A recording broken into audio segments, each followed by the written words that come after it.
E aí, gente? Vamos agora para a dinâmica das correções das listas de exercícios, que a gente sempre vai fazer assim, corrigindo, procurando a alternativa correta e discutindo aí as questões, as outras alternativas. Quando a gente vê a questão dessa maneira integral, inclusive considerando as que estão erradas, estudar cada uma, analisar cada uma, isso ajuda a gente a fixar a matéria, isso ajuda a gente a estudar.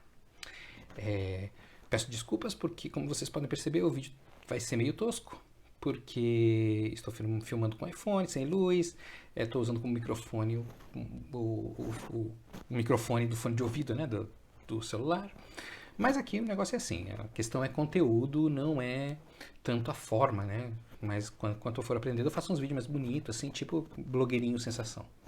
Tá certo? Vamos para a correção. E aí, gente, vamos para a correção então dos exercícios da lista número 1 de Direito Constitucional, que trata sobre poder constituinte e classificação das constituições. Vamos para a primeira questão. A primeira questão diz assim: acerca do conceito das classificações e dos princípios fundamentais da Constituição, assinale a alternativa correta. Vamos explorar aí essa questão. Alternativa A. Quanto à forma, as constituições podem ser materiais ou formais. Essa está errada. Por quê? Porque quanto à forma, as constituições são escritas ou não escritas, certo? Se é material formal é em relação ao conteúdo. B. Constituições outorgadas são aquelas que derivam do trabalho de uma Assembleia Nacional Constituinte. Posso parar por aqui. Por quê? Porque a outorgada não tem nada a ver com uma Assembleia Nacional Constituinte, ela é imposta, certo? É típica de governos autoritários. C. Quanto à modificação de seu texto, constituição flexível é aquela que pode ser alterada por meio de processo legislativo mais dificultoso. Não, parei aqui, também está errada, por quê? Uma constituição flexível é uma constituição que tem um processo muito simples para emendá-la, para modificá-la. D de dado.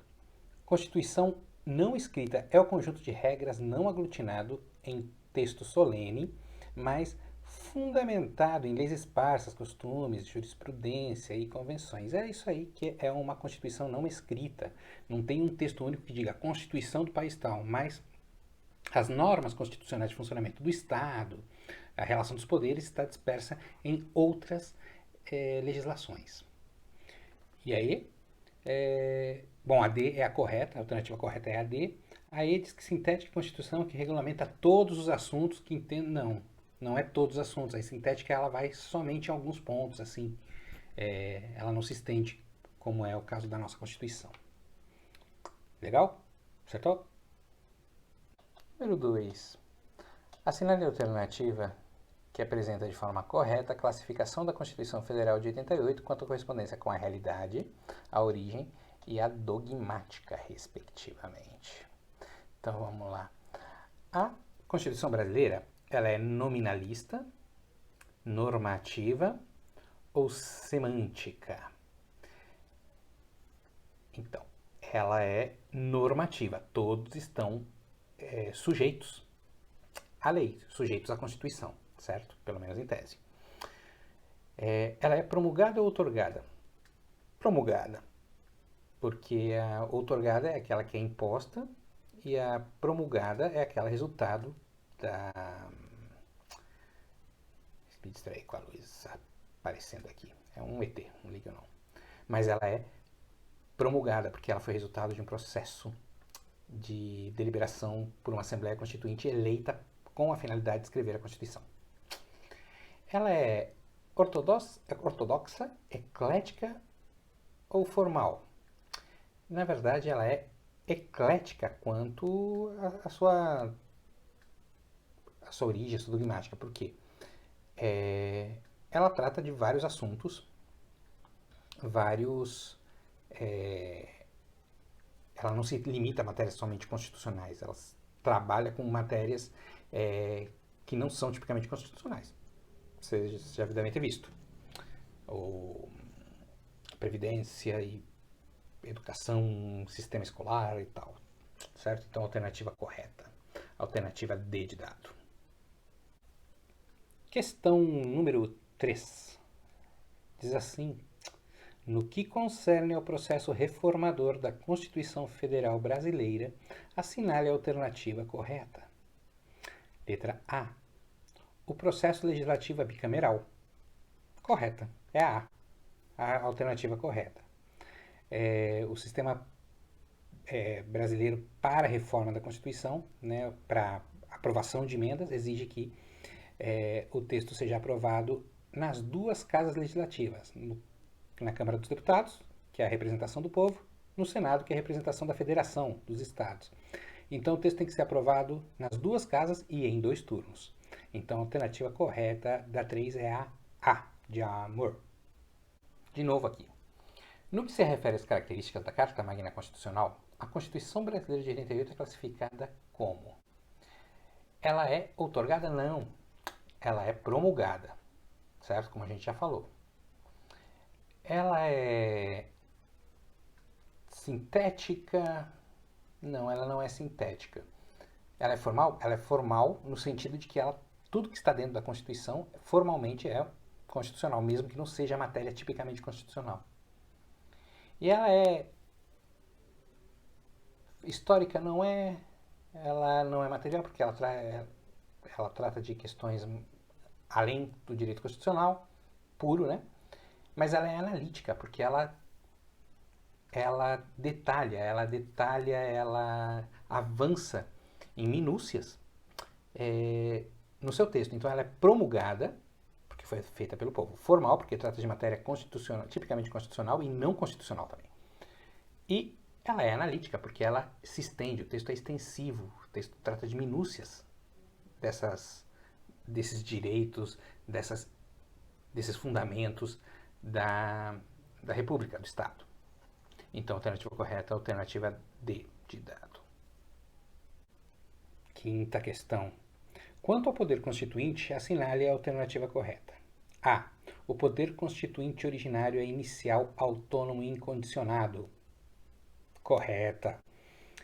O poder constituinte original, ele não conhece limites. Então, ele é sim inicial, autônomo e incondicionado. Inicial por quê? Inicial porque é ele que vai começar um novo ordenamento jurídico do Estado. Vamos ver as outras alternativas que estão erradas para entender um pouquinho aqui. B. O poder constituinte derivado cria um novo Estado. Não, o poder constituinte derivado não cria Estado. Só quem cria Estado é o poder constituinte originário. C. O poder constituinte derivado é o que instaura uma nova ordem jurídica. Nova ordem jurídica não é o poder derivado, é o poder constituinte originário. D. O poder constituinte originário deve se submeter a formas prefixadas de manifestação e normas jurídicas anteriores. Não.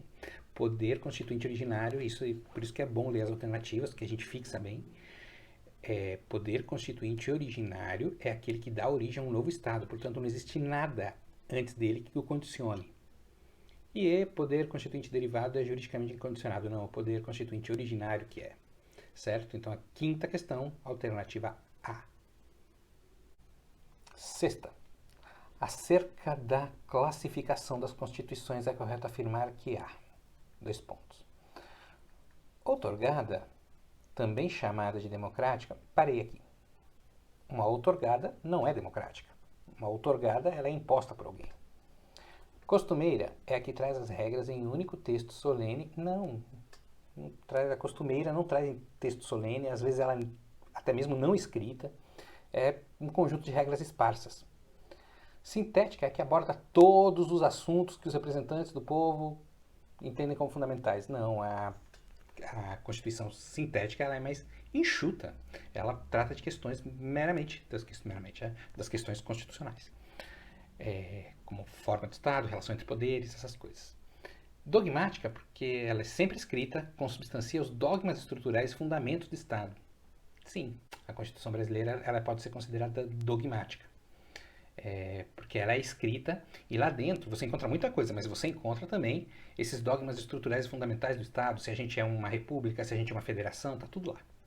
Então, a alternativa D é a alternativa correta. A sétima questão é para assinalar verdadeiro ou falso.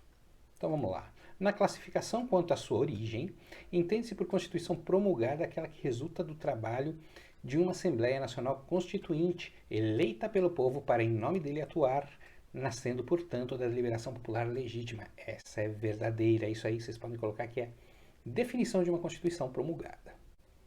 A oitava questão. Constituições flexíveis são aquelas que exigem para sua alteração um processo legislativo mais árduo e solene que o processo de alteração das normas não constitucionais. Falso, porque as constituições flexíveis têm um procedimento mais flexível, como o nome já diz, né? Menos rígido, menos solene para poder aprovar uma alteração no texto. Então, é como a gente já tinha visto em outra questão. Nona, classificam-se como costumeiras as constituições que não trazem as regras em um único texto solene codificado, sendo baseado em usos, costumes, jurisprudências e convenções. Correto.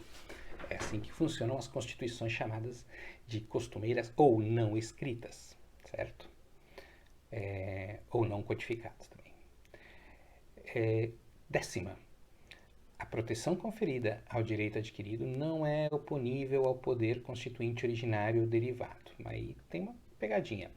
Quando o direito em relação ao direito adquirido, o poder constituinte derivado não pode ir contra ele, porque ele é derivado, ele não tem esse poder todo. Mas o poder constituinte originário pode revogar um direito adquirido. Por quê? Porque ele está impondo uma nova ordem jurídica. Então, começa a contar a partir daí. 11ª. A Constituição Federal de 88 é um modelo de Constituição flexível, uma vez que permite sua modificação por meio dos mesmos procedimentos utilizados nas normas ordinárias. De novo, isso é falso. A Constituição de 89 exige um processo de emenda constitucional que é bem mais complexo. 12ª. Constituições semirrígidas são aquelas que, em parte, exigem procedimento especial para sua modificação, contendo uma parte rígida e outra flexível. É por isso que ela chama semirrígida, ou semiflexível. Uma parte é mais rígida, outra parte é mais flexível. 13ª. As constituições rígidas são aquelas das quais se exige um procedimento especial em comparação com o processo legislativo ordinário para sua modificação. Verdadeiro. Certo? As rígidas exigem um processo diferente, né? Das leis ordinárias. Então tá verdadeira essa aí. 14ª. Não apenas os princípios constitucionais sensíveis vinculam o poder constituinte derivado decorrente, mas também os princípios constitucionais organizatórios e os extensíveis, né? Verdadeira. O poder constituinte derivado é aquele que diz respeito à Constituição dos Estados. E a Constituição dos Estados tem que estar em consonância com a Constituição brasileira, em todos os seus aspectos. Portanto, esta é verdadeira. Certo? 15ª. Os chamados limites substanciais imanentes instam o poder constituinte originário a resguardar direitos fundamentais já presentes em cartas anteriores. Espera aí, mas se é poder constituinte originário, ele tem um poder. Esse poder é incondicionado. Não conhece limites. Então ele tem que resguardar o que está em cartas anteriores? Não. Lembra que poder constituinte originário dá uma nova estrutura ao Estado. É um outro Estado que vai funcionar lá. Então, o poder constituinte originário ele não tem nenhum tipo de compromisso com o que estava antes, nas constituições anteriores. 16ª. Mesma coisa. Aqui, os chamados limites substanciais transcendentes, olha, instam o poder constituinte originário a resguardar a separação entre os poderes. Não, nem mesmo a separação de poderes está resguardada do poder constituinte originário. Se o poder constituinte originário quiser acabar com isso, ele pode. Ele tem a força para isso. 17ª. Aqueles que defendem a existência de limites ao poder constituinte originário têm nas restrições institucionais parâmetros sociais já consagrados e que, por isso, não podem ser desconfigurados ou ignorados pela Carta Magna. Deixa eu contar uma coisa para vocês. De maneira geral, regra geral, quando aparecer poder constituinte originário na sua prova, considere ele como ilimitado, incondicionado, autônomo, inicial, tudo isso. Mas existem alguns juristas que dizem que não, que existem limites para esse poder vindo da força de leis anteriores. Não seria um limite formal, não seria um limite jurídico, mas que esse pessoal que diz que tem limite para o poder constituinte originário, que são o quê? É o que os parâmetros sociais anteriores, as conquistas sociais anteriores que estão sendo defendidas, tal. Então, essa galera considera que existe um limite. Por isso que a 17ª é verdadeira, tá? Porque aqueles que defendem a existência aqui, ele está dando a exceção, certo? Mas a regra não está explicada a exceção na prova. A regra é o poder constituinte originário é superpower, ele não tem limites. 18º. Quanto ao modo de elaboração, a Constituição dogmática é aquela sempre escrita, elaborada por um órgão constituinte, sendo os dogmas ou ideias fundamentais da teoria política e do direito imperante naquele dado momento. É isso aí. Quanto à elaboração, as constituições dogmáticas, então, são sempre escritas, elas não existem na forma não escrita. E elas trazem esses dogmas, ideias fundamentais, o que estrutura o Estado. Então, essa aqui é verdadeira, 18ª é verdadeira.